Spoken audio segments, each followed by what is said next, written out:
Bien, pues el nombre de la sesión, como bien saben, es el diagnóstico de los padecimientos de alto impacto como detonante para el desapego al tratamiento de las enfermedades crónicas no transmisibles. Pues recordarles que las enfermedades crónicas no transmisibles son la primera causa de muerte a nivel mundial.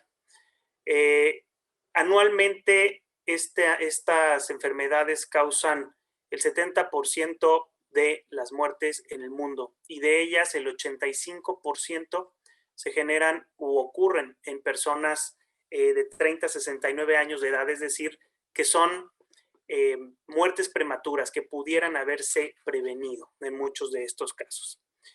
Y bien, pues la Organización Mundial de la Salud considera dentro de este grupo de enfermedades crónicas a los padecimientos cardiovasculares, cáncer, padecimientos mentales, diabetes mellitus, respiratorias y musculoesqueléticas.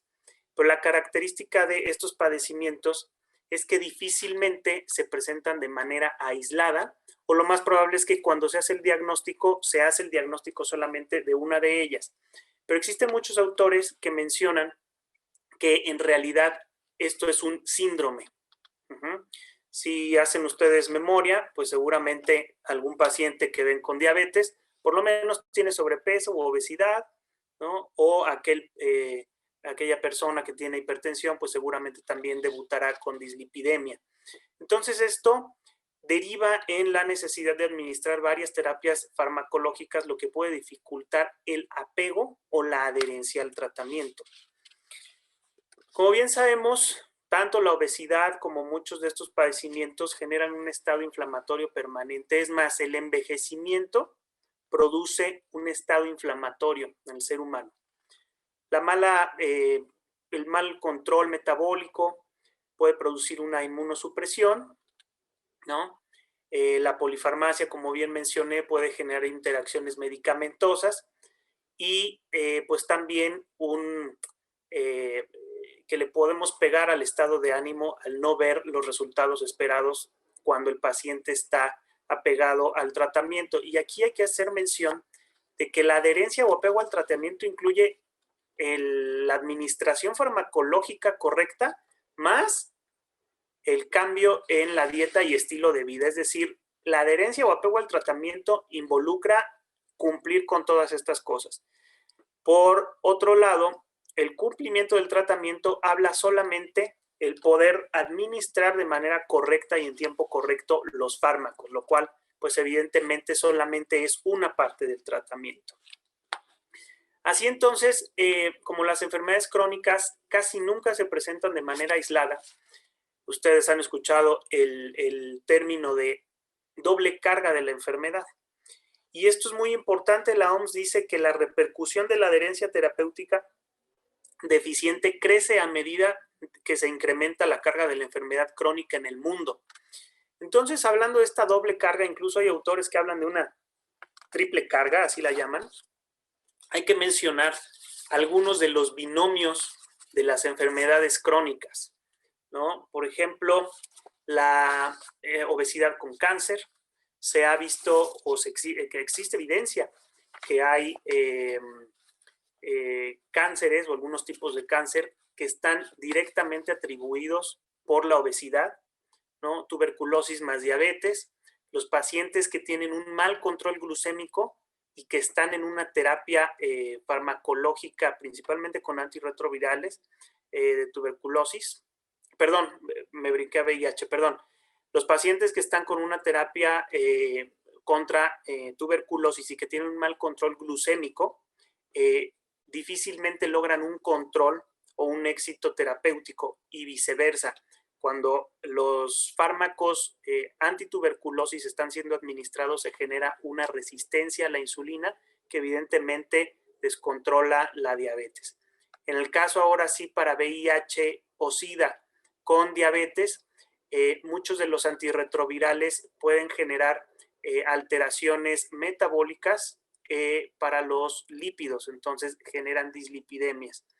Y también se ha visto que muchos de los pacientes diagnosticados con cáncer existen varios reportes, pero la prevalencia de diabetes en los pacientes diagnosticados con cáncer puede ir desde un 10 hasta un 30% dependiendo del cáncer.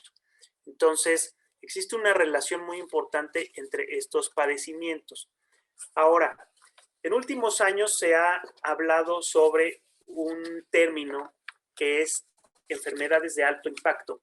Este término ha sido poco acuñado y ha sido utilizado principalmente para enfermedades infecciosas, pero ya está siendo más difundido y diversificado.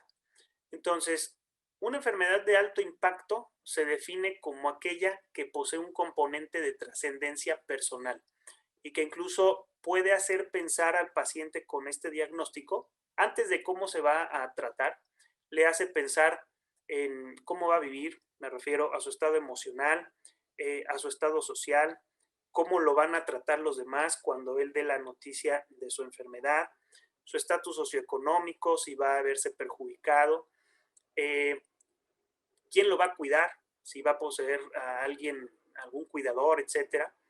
Y pues evidentemente esto adiciona una terapia farmacológica y evidentemente pues el paciente tal vez por cuestiones económicas no pueda apegarse al tratamiento, por situaciones de que ya no le interese tratar otro padecimiento que tenga, por ponerle más atención a un diagnóstico de alto impacto, enfoque toda la atención a este tratamiento. Y en el caso de instituciones se le llama, como bien sabemos, enfermedades de alto impacto a aquellos que tienen una repercusión en la inversión y en indicadores de salud. Por lo tanto, en esta sesión tenemos varias interrogantes que seguramente la doctora Chávez nos hará favor de ir respondiendo. Algunos son: ¿qué pasará por la mente de los pacientes cuando reciben la noticia de un diagnóstico de alto impacto? ¿Por qué dirigen su atención únicamente al nuevo diagnóstico?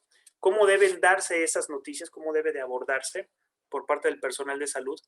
¿Y cómo sensibilizar a los pacientes para mantener la adherencia al tratamiento, sea cual sea? Y bien, para ello, pues el día de hoy invitamos a la doctora Mariana Chávez Cervantes, de quien me permito leer una semblanza. La doctora Mariana Chávez es médico cirujano egresada por la Universidad Nacional Autónoma de México, especialista en psiquiatría y alta especialidad en psicogeriatría clínica, egresada del Hospital Psiquiátrico Fray Bernardino Álvarez. Actualmente cursa la maestría en Administración de Hospitales y Salud Pública en el Instituto de Estudios Superiores en Salud Pública. En 2018 fue profesora titular del curso monográfico virtual de urgencias médicas psiquiátricas y prevención del consumo de sustancias proactivas en ámbitos escolares, laborales y comunitarios. También ha participado como coeditora de libros y autora de capítulos y artículos científicos en temas de psiquiatría, además de ser ponente en foros nacionales e internacionales con temas como manejo no farmacológico del tratamiento neurocognitivo, demencias, tratamiento farmacológico de la esquizofrenia, depresión geriátrica e identidad de género. Actualmente la doctora Chávez ejerce la práctica privada y es directora médica del Sanatorio Psiquiátrico del Carmen, que es un hospital con más de 60 años de experiencia en manejo de padecimientos psiquiátricos crónicos. Sin más, pues dejo de compartir mi pantalla para que la doctora Chávez pueda darnos su sesión. Muchas gracias, doctora. Adelante. Gracias, doctor. Buenas noches y pues muchas gracias por la invitación. Siempre es un placer colaborar con usted. Ya nos ha tocado trabajar juntos en temas epidemiológicos y atención al paciente. Y bueno, pues sabemos ambos del compromiso que tiene. Entonces, muchas gracias por la invitación. Y pues buenas noches a todos los que están el día de hoy con nosotros. Gracias también por conectarse. Les repito mi nombre, yo soy la doctora Mariana Chávez Cervantes y hoy les voy a hablar del diagnósticos de alto impacto como detonantes para el desapego en el tratamiento de enfermedades crónicas no transmisibles. Y bueno, ya están viendo la pantalla, ¿verdad? Para acá, listo. Pues empecemos. ¿De qué vamos a hablar el día de hoy? Ya el doctor Cuthberto nos dio una reseña desde el punto de vista epidemiológico y como desde lo más trascendente en relación a la salud pública, de cuáles son las enfermedades crónicas no transmisibles. Yo voy a hablar un poquito más de ellas y voy a profundizar en los factores psicosociales que intervienen en este tipo de enfermedades. Y por último, después de profundizar en estos factores psicosociales, ¿por qué los diagnósticos de alto impacto tienen una repercusión en el tratamiento de ellos, ¿no? Al principio, quizá les dará la impresión de que hablamos demasiado de las enfermedades crónicas no transmisibles, pero todo tiene una causa, todo va encaminado a poder transmitirles por qué los diagnósticos de alto impacto van a tener una repercusión ya en enfermedades que son per se difíciles de tratar. Entonces, vamos a empezar con una introducción. Vamos a empezar hablando acerca del concepto de salud. Y bueno, este es como el comercial clásico, ¿no? De lo que siempre nos dicen. La OMS dice que la salud es el estado completo de bienestar físico, mental y social, y no solamente la ausencia de afecciones o enfermedades. Y bueno, para todos los médicos que estén conectados o para todos los no médicos que también estén conectados, la OMS desde esta pequeña definición ya nos pone la tarea muy complicada, porque entonces el médico tiene que ser especialista en el bienestar físico. Eso es sencillo, estudiamos 6 años de medicina, 7 los que sigan de especialidad, y podemos especializarnos en una parte del cuerpo, ¿no? En un padecimiento de algún órgano en particular. Pero cuando la OMS dice que también tenemos que tratar el bienestar mental, porque la salud es el estado completo de bienestar físico, mental, pues ya nos está poniendo un poquito más complicada la situación, porque también los médicos y el personal clínico tiene que tener habilidades sociales, habilidades mentales, habilidades del manejo de emociones para poder ayudar al individuo a conservar ese estado mental. Y por último, cuando nos dice que también es el estado completo de bienestar físico, mental y social, bueno, ya nos pone casi en un plan de todólogos, ¿no? Ya tenemos que tener la posibilidad de hacer intervenciones en diferentes áreas y no únicamente la ausencia de enfermedades o afectaciones. Entonces sí nos pone la vara muy alta, no solo a los médicos, sino a todos los que estamos encargados de todo el personal clínico y encargado de la atención del paciente, porque tenemos que considerar bienestar físico, mental y social, ¿no? Los médicos, conforme ha pasado los años, hemos perdido y tenemos que seguir perdiendo protagonismo en la atención de los padecimientos. Cada vez más es evidente que trabajo social, nutrición, psicología, la comunidad, la familia y el propio paciente tienen que hacerse corresponsables y copartícipes de la atención, y esta parte viene siendo muy importante cuando se tratan de enfermedades crónicas no transmisibles, ¿no? También esto nos hace cuestionarnos un poco qué pasa con la práctica médica, ¿no? ¿Qué pasa con aquella deontología profesional, aquel deber ser de todos los que nos dedicamos al cuidado del paciente, que teníamos una función muy paternalista y que vamos a ir hablando de eso más adelante? ¿Y qué pasa con los nuevos paradigmas, las nuevas formas de práctica médica para todo el tipo de pacientes, ¿no? Entonces, esos van a ser los temas en general que vamos a abordar. Entonces, empecemos con el primero, que son las enfermedades crónicas no transmisibles. Como nos decía el doctor Cuthberto, más o menos son las enfermedades de mayor impacto que tienen ahora. Se reconoce que más o menos un 73% de las personas mayores de 20 años en el país tienen un peso por arriba de lo saludable. 33% de las personas. Así que aquí veo que hay más o menos 34 participantes. Eso quiere decir que por lo menos más de 15 están pasaditos de peso, o sobrepeso, obesidad o lo que sea. Y entonces dirán, doctora, pues ¿qué tiene que ver el diagnóstico? ¿Qué tiene que ver el sobrepeso con esto que nos está hablando ustedes? Tiene que ver todo, porque las enfermedades crónicas no transmisibles empiezan con una serie de factores que se van sumando y que van concluyendo, como nos decía el doctor Cuthberto, en una dificultad para el tratamiento y la atención ya cuando es diagnosticado una obesidad, una diabetes o una hipertensión, ¿no? Más o menos el 10% de la población mexicana, de hecho más, tienen diabetes. Es un número altísimo. Nuevamente, vámonos con los participantes. Tenemos 34 participantes ahorita, 3 van a tener o tienen diabetes. Y más o menos 1 de cada 4 mexicanos, vámonos de nuevo con números, unos 8 o 10 de los que estamos ahorita conectados, hipertensión. Entonces, sí es realmente un verdadero problema de salud pública, porque tenemos un gran número de afectados, y estas enfermedades crónicas no transmisibles tienen una contribución a la mortalidad impactante. Es la principal causa de incapacidad prematura y ahorita vamos a ir hablando del elevado costo que tienen para el tratamiento. Pero ya que tenemos como conciencia de qué tan importante es, entendamos también por enfermedades crónicas no transmisibles, obesidad y sobrepeso, qué tan importante es. Bueno, sabemos la repercusión que va a tener cuando se agrega un segundo diagnóstico, ¿no? ¿Cuál es el problema con las enfermedades crónicas no transmisibles? Y esta va a ser una de las causas por las cuales se van como a segundo plano cuando llega un nuevo diagnóstico.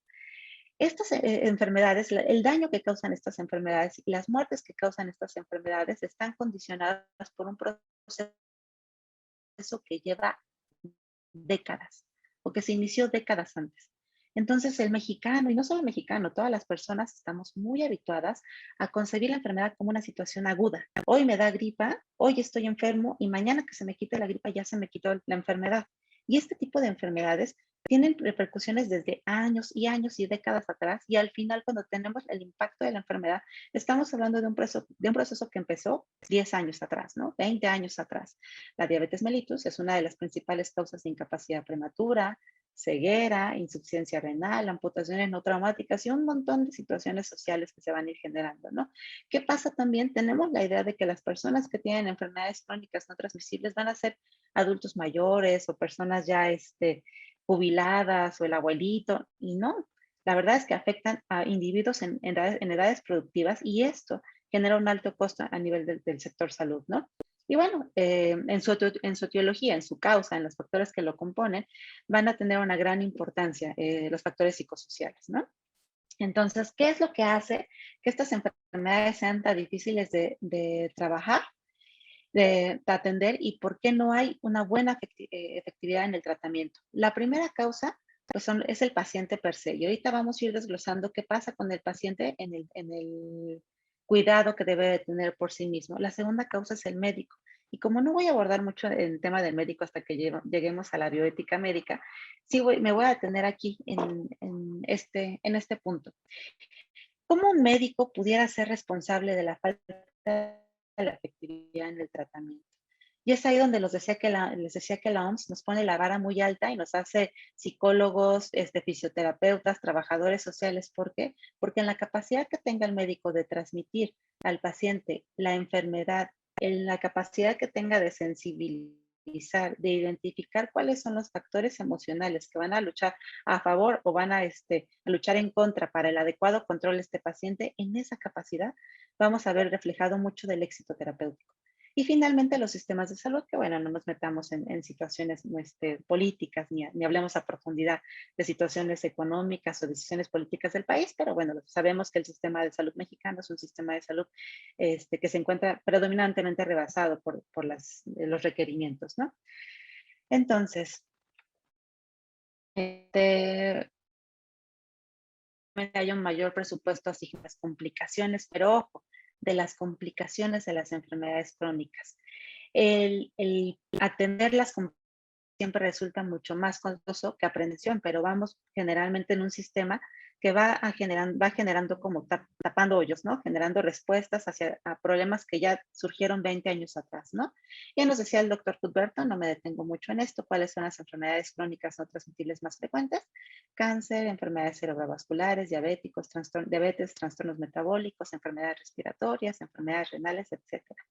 Y bueno, ahora sí, ¿qué es lo que pasa qué es lo que necesitamos para tener un adecuado control de las enfermedades crónicas, perdón, me fui, de las enfermedades crónicas, no transmitibles, ¿no? ¿Cómo lo logramos? Esperen que abrí aquí el chat y no sé si se está viendo esto. No se ve, doctor, estamos viendo su presentación. Sí. Perfecto, muchas gracias, listo. Entonces, ¿cómo logramos que se pueda tener un adecuado control de estas enfermedades? Bueno, lo primero es un proceso educativo importante, ¿no? Un proceso que, como les decía, va a ir empezando por el personal médico, va a incluir a todo el personal paramédico. Tenemos que hacer cambios significativos focalizados en las conductas, que ahorita voy a ir desglosando esto, y tenemos que tener la participación de especialistas en conjunto con la familia y con la comunidad. Bueno, entonces ahorita simplemente de esta diapositiva yo les estoy hablando del proceso educativo. Y el proceso educativo, por lo menos hoy, para sensibilizar ligeramente acerca de el tratamiento, nos va a llevar 1 hora o 2. Ahora imaginemos de cuánto tiempo de consulta, cuánto tiempo de intervención requeriríamos en un paciente para lograr la concientización y cuántos profesionales de salud necesitaríamos que participaran en este proceso educativo para lograr un adecuado control de la enfermedad. Entonces, cuando yo le digo a un paciente, bueno, usted, señor, señora, o el tercio de la población que quedamos aquí que puede tener diabetes o que puede tener sobrepeso o obesidad, cuando yo les digo, usted lo que tiene que hacer es llevar un estilo de vida saludable. Lo primero que yo concibo como un estilo de vida saludable es, bueno, tengo que dormir mis 12 horas, tengo que evitar alimentos chatarra, tengo que tomar más agua, tengo que hacer ejercicio, al menos 30 minutos de ejercicio cardiovascular eficiente, tengo que dejar de tomar, tengo que dejar de fumar. Y claro que los médicos vamos dando una serie de recomendaciones o de indicaciones terapéuticas que de primera instancia podrían parecer sencillas de seguir, pero este es el momento en el que nos colocamos en el entorno del paciente y decimos, bueno, es un paciente que trabaja 8 horas, tarda 3 horas en trasladarse a su trabajo, ahí ya van 8 más 6, 3 de ida, 3 de regreso, van 14, no va a dormir ya de entrada 8 horas, no va a llegar a preparar su alimentación saludable, no va a tener tiempo de poder hacer ejercicio y además en la familia les encantan el pan, ¿no? El pan o las gorditas o los empanizados. Entonces, este es el único paciente diabético de la familia y la familia pues, no va a modificar el entorno para que el paciente pueda lograr un control de la diabetes. Entonces, se empieza a ver muy complicado el poder hacer abordajes o recomendaciones que tengan un estilo de vida saludable, ¿no? Tanto sobrepeso, obesidad, hipertensión, coman comida sin sal o el ambiente mismo. Imaginemos que a donde va a trabajar no va a encontrar en cada esquina un lugar en donde... Listo, ahí estamos, ¿no? Bueno, entonces les comentaba, se vuelve muy complicado para el profesional de salud y para el paciente sobre todo, el hacer un abordaje integral o poder seguir todas las medidas que como profesionales de salud indicamos, ¿no? Y como les decía, ¿no? El mismo entorno, la misma sociedad, la misma familia, no está como un paciente, ¿no?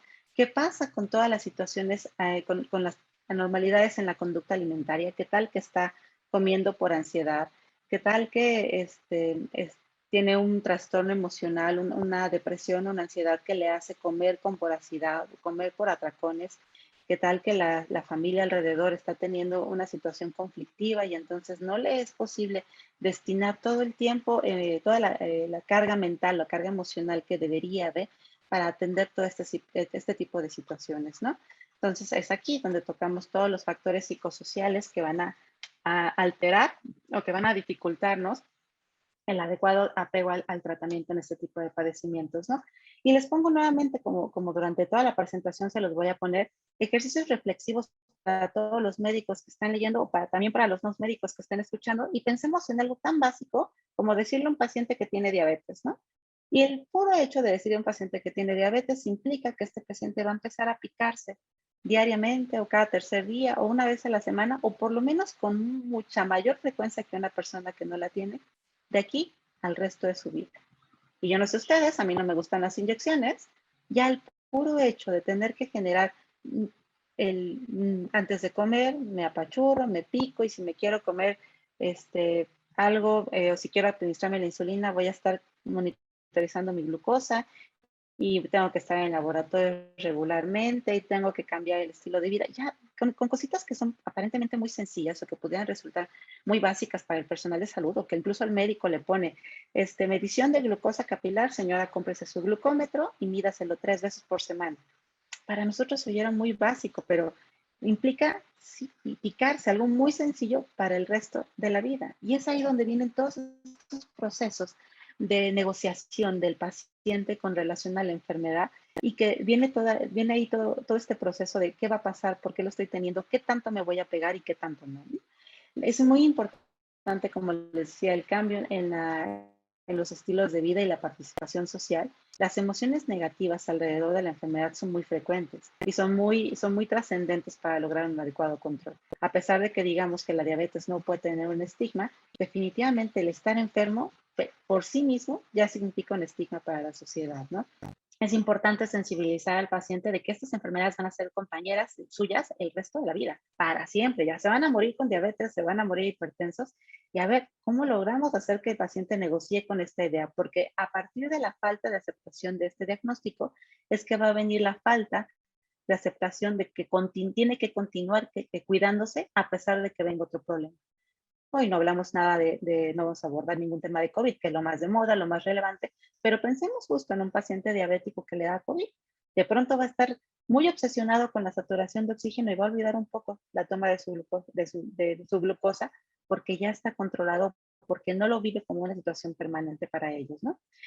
Y bueno, estos diagnósticos van a cambiar varios aspectos en la vida de las personas, van a alterar rutinas, van a alterar actividades cotidianas, van a alterar la economía de las personas que lo padezcan, ¿no? Como les decía, las personas, no solo los pacientes, todos conceptualizamos a las enfermedades como una situación aguda. Nos es difícil imaginar y entender que es una situación crónica. Y esto nos impide poder aprender a vivir con ellas. Tener como la meta final no es la cura. Y parte, los médicos estamos muy en la idea de tenemos que curar. Los pacientes están muy en la idea de, bueno, me tomo el medicamento, doctora, hago la dieta y para cuándo no me curo, ¿no? En realidad la meta principal es el proceso de adaptación, no la cura per se, ¿no? Tenemos que imaginar todo lo que representa en la vida personal de un paciente, la crisis personal que representa para el paciente la adaptación al nuevo proceso de enfermedad y cómo todas las figuras alrededor de él, pareja, familia, amigos, van a requerir entrenamiento, motivación, e incluso tratamiento o incluso intervenciones para que puedan colaborar en el tratamiento y cuidado del paciente, ¿no?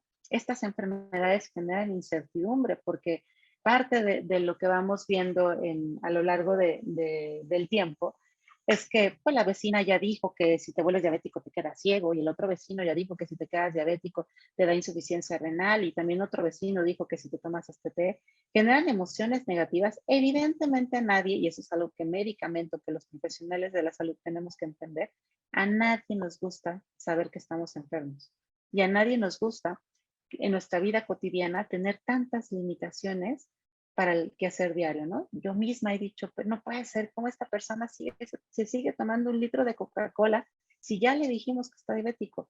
Pero cuando nos ponemos del otro lado y entendemos la personalidad del paciente, entendemos la característica de su entorno, entendemos que en la familia se compran 3 litros de coca al día y vamos viendo que no es tan sencillo ir renunciando a estas pequeñas situaciones que para él son cotidianas, ¿no?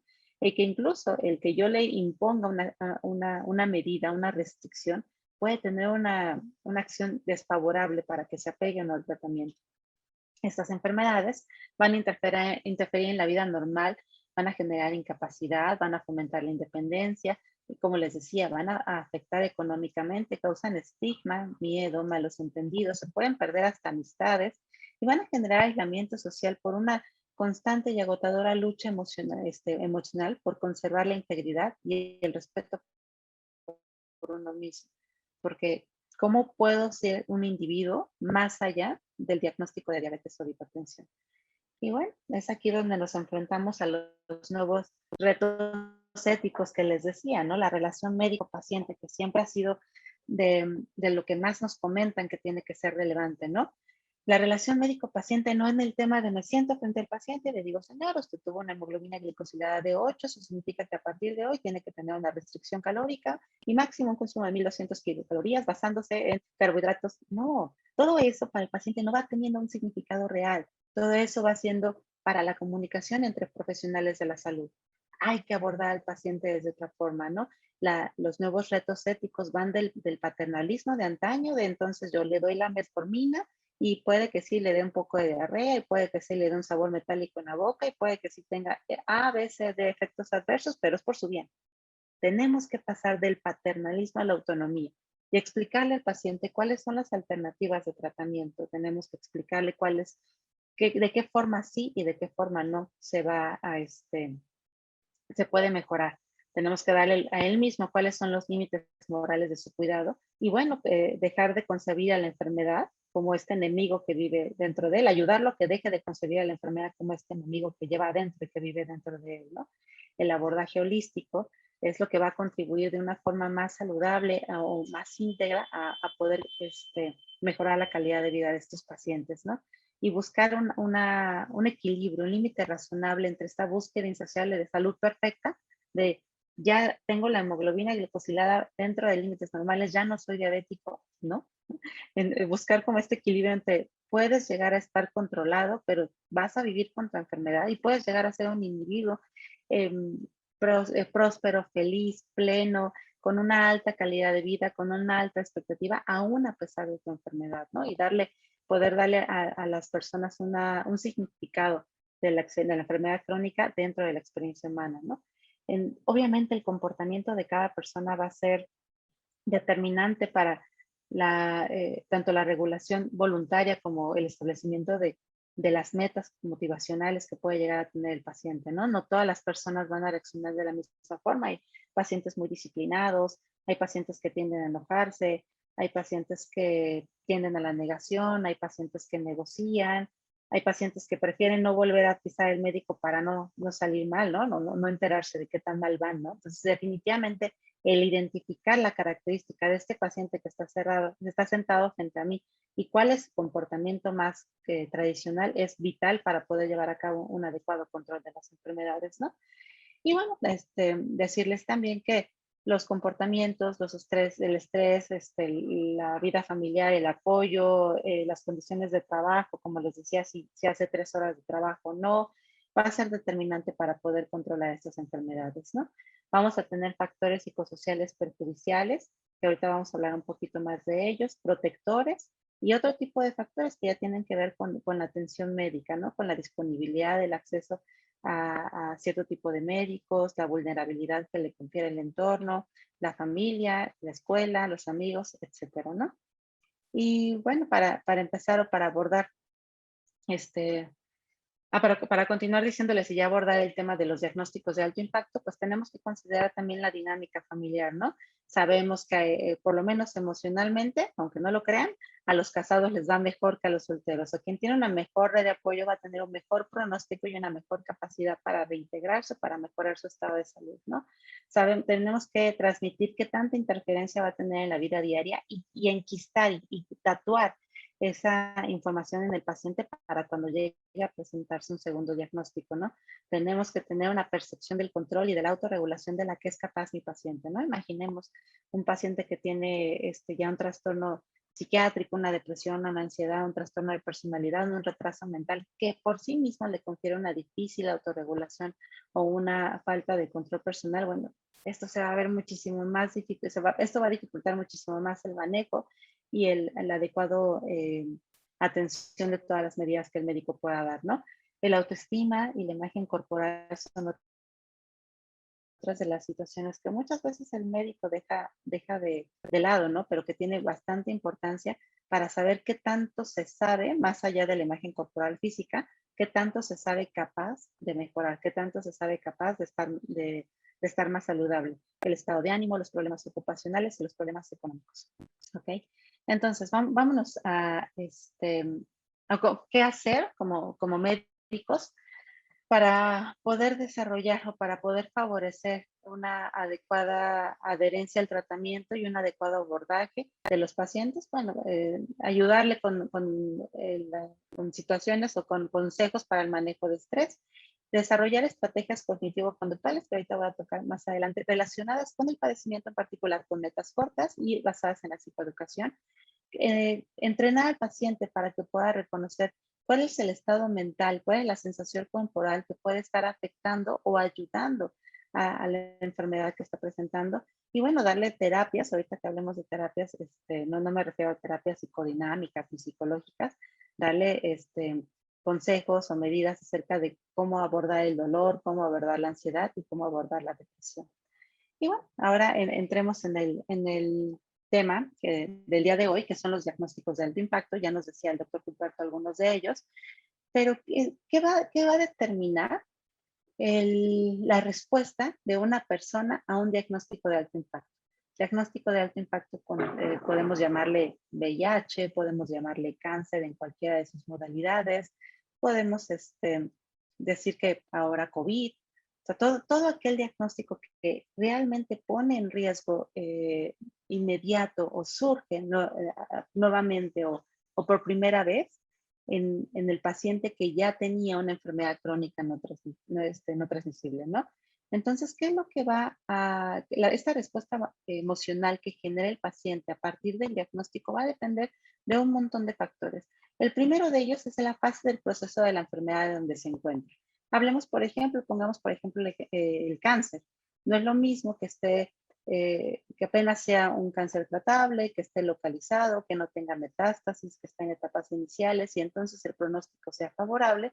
Eso va a mediar mucho la capacidad de respuesta emocional porque obviamente le va a hablar de esperanza al paciente, ¿no? De esperanza de recuperación.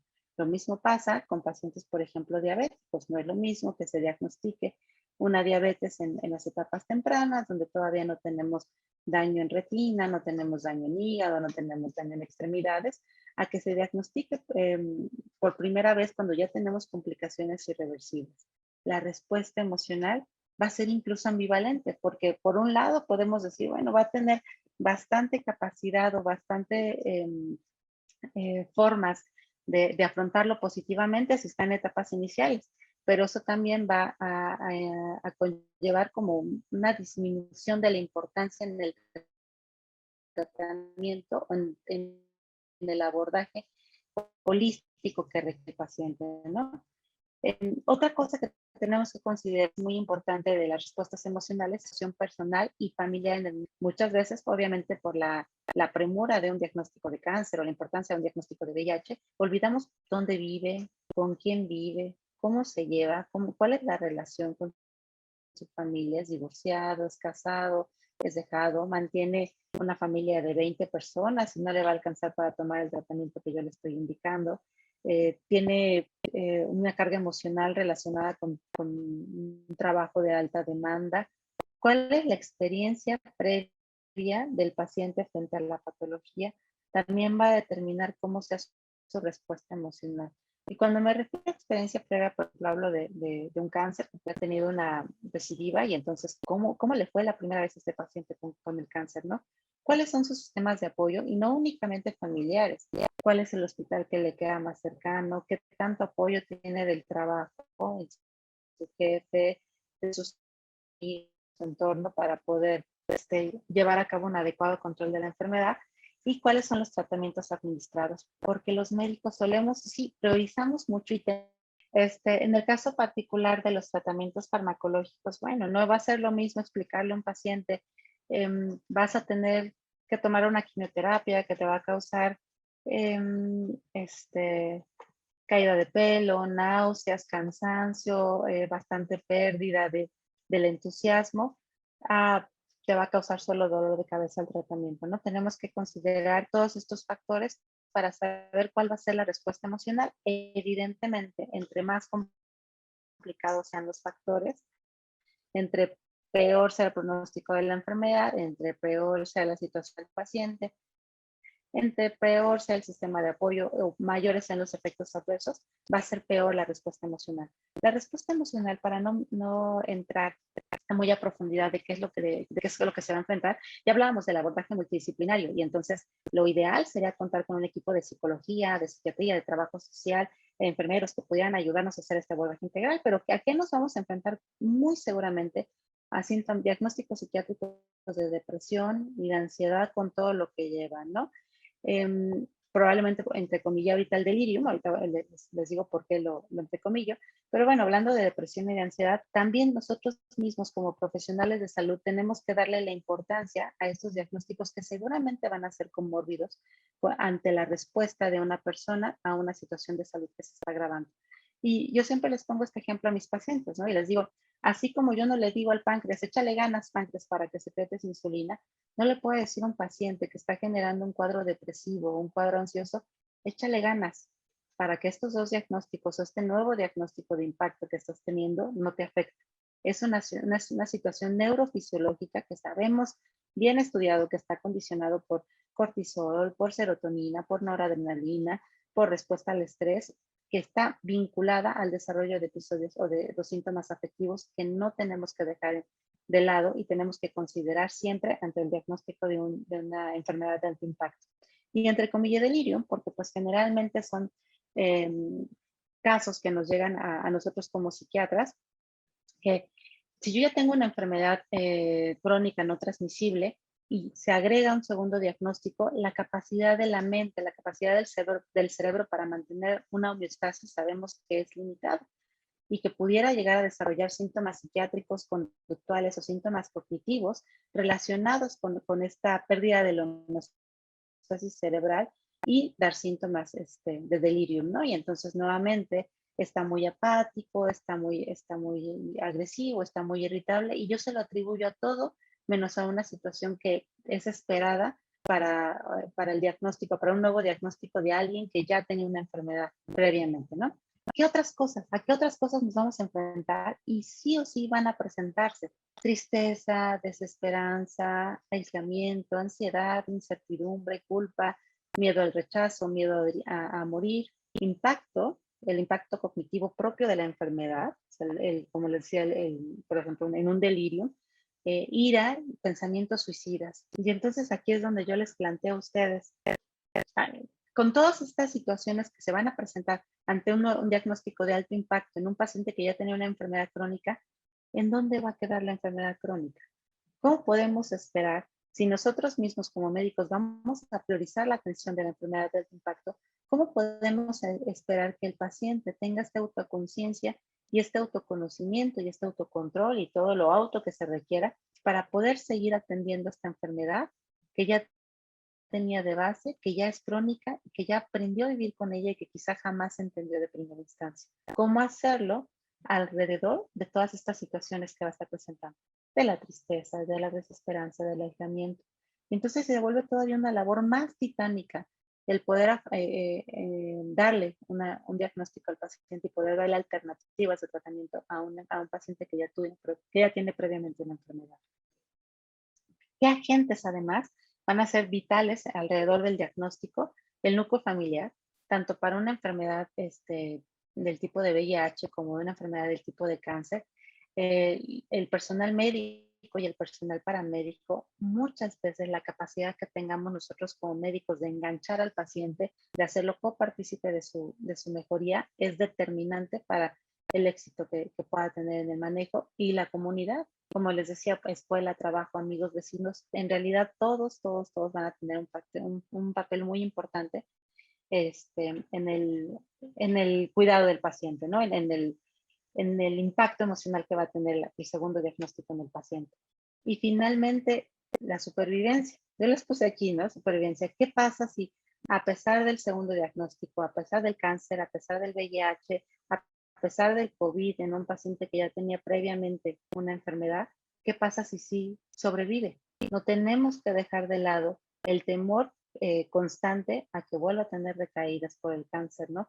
Hasta el trastorno por estrés postraumático que ya está tratado, evidenciado y estudiado, ahora por ejemplo en pacientes con COVID, a la ansiedad que va a tener relacionados con el hecho de haber padecido, de haber tenido un proceso de enfermedad. Y finalmente, ¿qué va a pasar con la adherencia al tratamiento? Ya que sobrevivimos al cáncer, ya que nos habituamos a tener un problema de VIH, ¿qué va a pasar con esta adherencia al tratamiento previa, difícil per se, en todo lo que tiene que ver con las enfermedades crónicas o transmisibles? Entonces, si se dan cuenta, es como agarrar al paciente desde antes, cómo viene, cuáles son sus recursos, en qué nos podemos ayudar. Ya es un paciente difícil, es un paciente que ha tenido previamente intentos suicidas o es un paciente que ha tenido antecedente de episodios de ansiedad o depresión. Y finalmente, ¿cómo voy a lograr que se apegue al tratamiento y cómo voy a lograr que sobreviva, pero con una calidad de vida? Es bien sabido, como nos comentaba también el doctor Cusberto, que muchas enfermedades fisiológicas están altamente relacionadas con ciertos rasgos de personalidad, ¿no? Quien es más irritable, se ha dicho que puede tener alguna alteración a nivel cardiovascular, quien es más ansioso puede tener alguna alteración a nivel osteoarticular y bueno, varias correlaciones que se han hecho y que tenemos que tomar en cuenta también para el abordaje de estos pacientes. Bueno, para tener el espacio que habíamos acordado en preguntas y respuestas, les doy mis conclusiones. La primera de ellas es que hoy más que nunca es necesario el abordaje multidisciplinario. ¿Cómo hacer para abordar un paciente que ya tenía un diagnóstico? No podemos hacerlo solo. No puede ser el médico en una única consulta, en 20 minutos, sin el apoyo del entorno, la sociedad, la familia, el psicólogo, el nutriólogo, trabajo social. Hoy más que nunca tenemos que trabajar en equipo, ¿no? Es innegable que hay una dificultad importante en el tratamiento integral, mediado tanto por el mismo entorno del sistema de salud. Hablábamos, por ejemplo, todos los que somos médicos sabemos de las consultas que duran 20 minutos, pues eso va a dificultar mucho que haya un tratamiento integral, que se pueda abordar la emocionalidad, que se pueda abordar la dinámica familiar, pero algo tenemos que idear, que hacer para que esto no sea una limitante en la mejoría de nuestros pacientes, ¿no? ¿Qué pasa también con la ética práctica del profesional de salud? Y aquí no puse solo la ética del médico, sino la ética de la práctica del profesional de salud. Les decía yo, pasar del paternalismo a la autonomía, hacer al paciente copartícipe. Eso es importantísimo de su tratamiento. ¿Qué medicamento quieres? ¿Qué efectos adversos vas a tener? ¿Qué sí estás dispuesto a ceder y qué no? A lo mejor un paciente me puede decir, yo puedo dejar de comer taquitos de canasta, pero por favor no me quiten la coca. Ok, negociemos. Veamos qué cantidad de coca puedes tomar o por qué sí o por qué no, cada cuánto. Tenemos que hacer copartícipes al paciente, ¿no? No dejar de lado, no quitarle importancia al entorno, tanto el entorno social como el entorno económico. Ya les decía yo, el acceso a los diferentes centros de salud que pueda tener el paciente.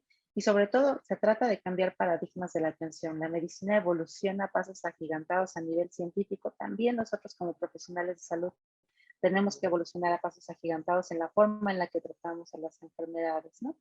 Y pues, finalmente les dejo una diapositiva, les repito mi nombre, yo soy la doctora Mariana Chávez, les dejo mi WhatsApp de contacto y mi mail, ¿no? Para cualquier duda y pues no sé si hayan preguntas, doctor. Vamos sobre tiempo.